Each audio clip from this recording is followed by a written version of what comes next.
Hello and welcome to the daily cricket show, Cricket Happenings with your host Ram.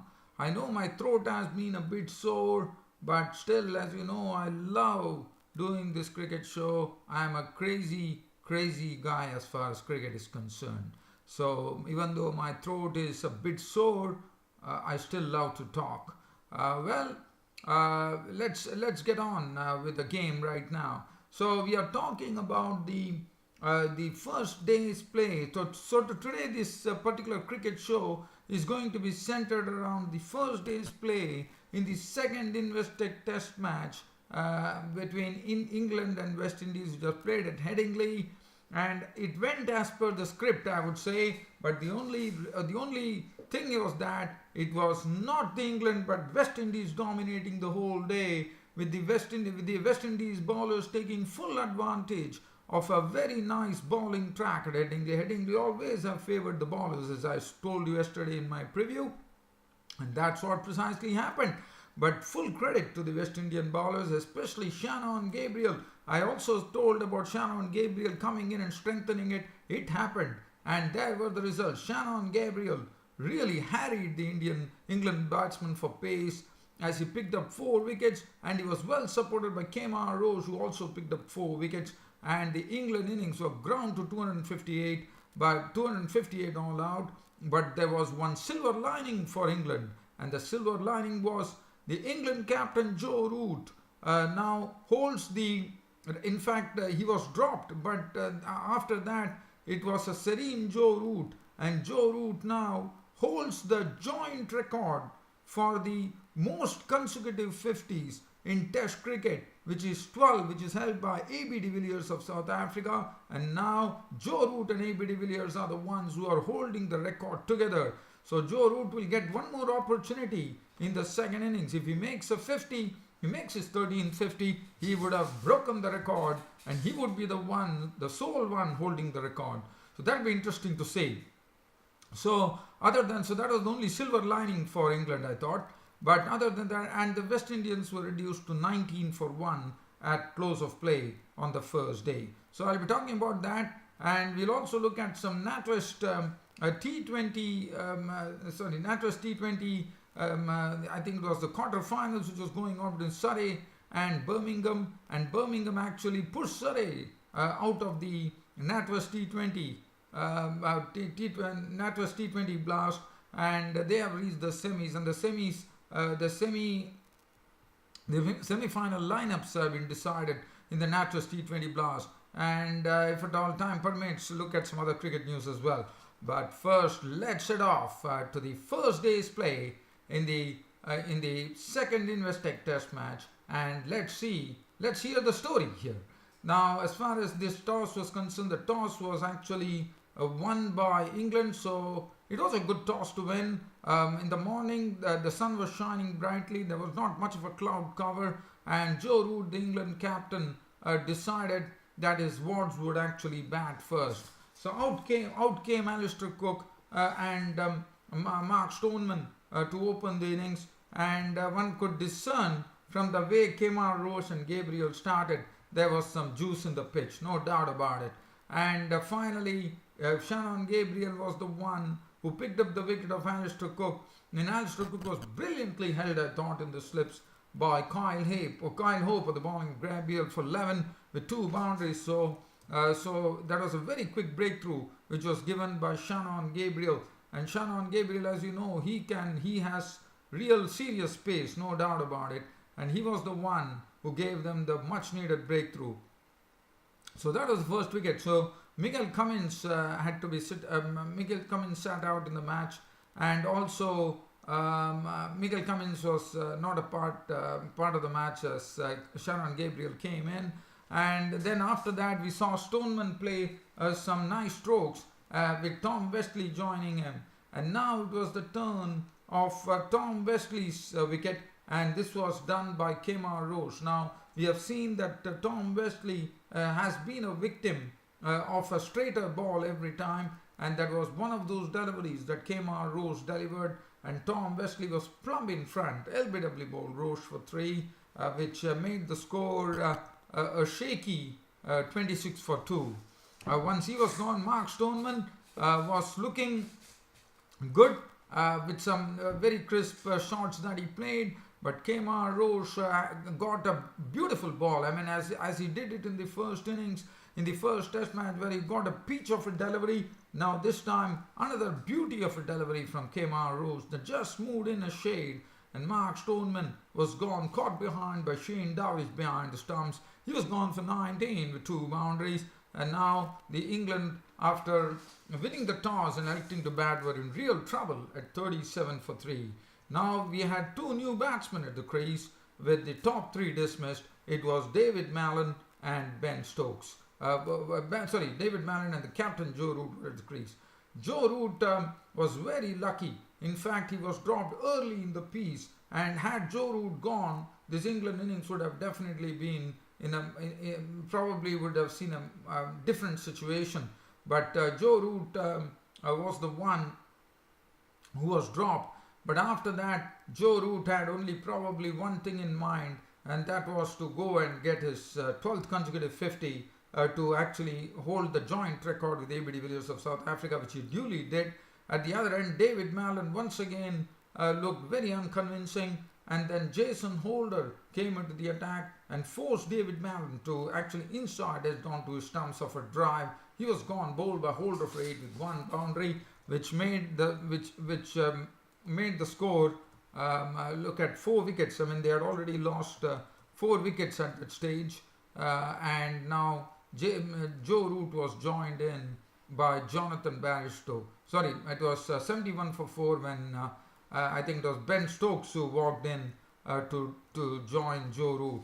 And then started the real recovery for England with Joe Root and Ben Stokes really playing in the right manner, as they had to bide their time at the crease as well, which they did. But as you know, Ben Stokes is someone who brings a sense of urgency to things, no doubt about it. And Ben Stokes was not really overwhelmed by the fact, and he's such an instinctive player that he likes to play his strokes, whatever be the situation. That's what precisely Ben Stokes did to give good company to Joe Root, as this partnership took the score from 71 to 140. So basically, they added 69 runs. Definitely, one would know that Ben Stokes was the prime scorer, no doubt about it. And Joe Root was batting at that stage. But then Bishu, they went, and as I said, Joe Root went on to register his 12th consecutive 50 in Test cricket, and now holds the joint record with A.B. de Villiers of South Africa, who also had 12 consecutive 50s in Test cricket. And Joe Root was a victim, as it was Joe Root was a victim of the bowling of Devendra Bishu, as he was caught by Blackwood, but not before making 59 runs with 9 boundaries. And then Jonathan Bairstow. Now Ben Stokes was the one who was looking pretty good at that stage, and but Ben Stokes also made sure that he was not playing any lofted strokes. He was really playing in the nicest possible manner, one could say. And then once again, it was Gabriel and Roach into the mix. It all started off with Jonathan Bairstow, who was not really convinced of the catch which was taken by Holder of the bowling of Gabriel for 2. Moeen Ali gave good company to Ben Stokes for a brief while before Kemar Roach forced Moeen Ali to try to slash a ball through the point region. Chase held a good catch. He was gone for 22 with 4 boundaries. Chris Wokes was really strokeful at the other end, as he stroked a Brits 23 with 5 boundaries on his comeback into the England team. But Kemar Roach had him caught behind by Dowrich, and Stuart Broad's timber was disturbed by Gabriel for naught, and this was the 23rd duck for Stuart Broad in his Test career. But Ben Stokes was there, so that was the good thing for. But before that, Ben Stokes had already stroked his 6th Test 100, and what a knock from Ben Stokes. I mean, it is only thanks to Ben Stokes that England could muster 258, 100 runs coming from Ben Stokes' bat, and this was his 6th Test 100. And what a knock! It came under some real tough circumstances, and one has to really say a wonderful innings from Ben Stokes. 100 exactly before Gabriel actually had him caught behind by Dowrich after making 100, exact 100, which had 17 scintillating boundaries in that particular knot. So 258 all out, and as I said, it was all about the bowling of Gabriel Roach, 19.5 overs, 1 maiden, 71 runs and 4 wickets, bowling some very good length deliveries, in the sense bowling a very nice length. As far as Shannon Gabriel is concerned, 17 overs, 4 maidens, 51 runs and 4 wickets. It was all about the pace of Shannon Gabriel. Jason Holder, 16 overs, 5 maidens, 1 for 45, chipped in with a very good wicket as well. Royston Chase, 12 overs, 1 for 59. Bishu, 6 overs, went for 27. So 258, I thought West Indies would have been very, very happy with that effort. As I would say, the first day, this is the first time that West Indies dominated proceedings, I would say, and they would be quite glad with that. But when West Indies started their reply, Kieron Powell was the first victim, as Anderson got a ball to move away from Kieron Powell, and Kieron Powell gave a easy catch to Cook in the slips. He was gone, and after that it was Brathwaite not out on 13 at close of play with no boundary. He had to be very watchful. Devendra Bishu was sent in as night watchman. He was not out on 1, as West Indies closed at 19 for 1 after playing 12 overs on the first day. Anderson, the wicket taker, 6 overs, 3 maidens, 5 runs and 1 wicket. Broad, 5 overs, 1 maiden, none for 12. Vokes, 1 over for 2. But Stuart Broad, I thought, was not really hitting his straps, but Anderson was bowling superbly. One thing that I could say here is that the West Indies batting, they have a good batting lineup, no doubt about it, but it's all a matter of actually translating it into action tomorrow. And I feel there will be a challenge for West Indies as well. It's not going to be easy. It's not as I said, it's a bowler's paradise, one could say. And so I think West Indies have to really be very wary about it. And it's not going to be easy. Even though England have been bowled out, it all depends. If West Indies can really make a very good score and take a lead, that will be something that West Indies could be happy about. But to make that happen, I think you require your A game tomorrow on the second day. Well, this being said, this is as far as this particular the first day's play in the first test match, the second Investec test match was concerned. As you know, it's only a 2-test series, as you all know. So West Indies by doing this today, but West Indies have, I wouldn't say they're giving themselves a chance, but they definitely are showing that they want to at least they come with a determination to draw the Investec series after the drubbing that they received in the first test match. Other than that, as I said, I would like to talk to you about the quarter-final match, the fourth quarter-finals, which was played in the Natwest T20 Blast today. And Surrey was the one who batted first, who made 204 of their 20 overs. Moises Henriques made 48 of 32 deliveries. Jason Roy clubbed 74 of only 38 deliveries. He was in some real touch there. Hanon Dalby for the Warwickshire actually picked up 2 wickets for 36 of 4 and an identical 2 for 36 for A.D. Thomason for 3 overs against Warwickshire. And so Surrey made 204, which was supposed to be a good score, but in fact it was Warwickshire who actually pushed out Surrey from the Natwest T20 Blast. It was all thanks in the main to Grant Elliott, who made 59 of 37 deliveries.